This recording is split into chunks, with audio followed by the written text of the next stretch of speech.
little saplings, it's Forest Bubblegum here. Today I'm going to be painting my Midna helmet from The Legend of Zelda, Twilight Princess.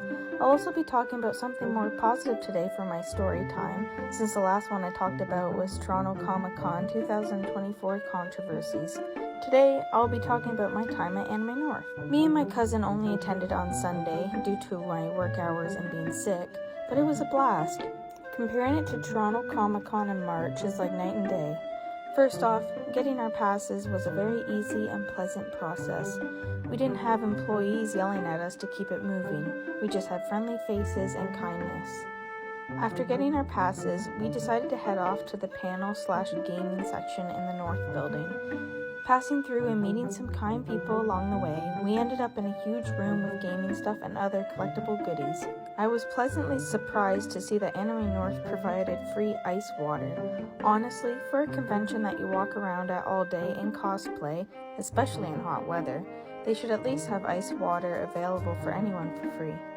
Once freshening up with some ice water, we ended up looking at some Pokemon cards, and I got some really cool Japanese ones before we left to head over to the vendor building. On our way there to the vendor buildings, we could see the flow of everyone's passion for cosplay. And honestly, I feel like there was a lot more cosplayers at this convention than the other. More variety as well. So many kind people came up to me and took photos, and I did the same. It was fun to actually feel like I was interacting with the community. That's one thing I really enjoy about conventions. I really enjoy getting to know people who are into the same thing as me, and it's refreshing to see other takes on different characters from different shows and video games I like. It made me happy to experience that at this big convention, considering I didn't really get that as much at the one in March. As always, the vendors had great things for sale, and they even had lots of space between them, so it's easier for bigger cosplays to get through, and I feel like it wasn't overpacked either. The thing is with AnimeNorth though, is that it should be a weekend event, which isn't a bad thing at all. It's so big, and me and my cousin never got around to everything this year.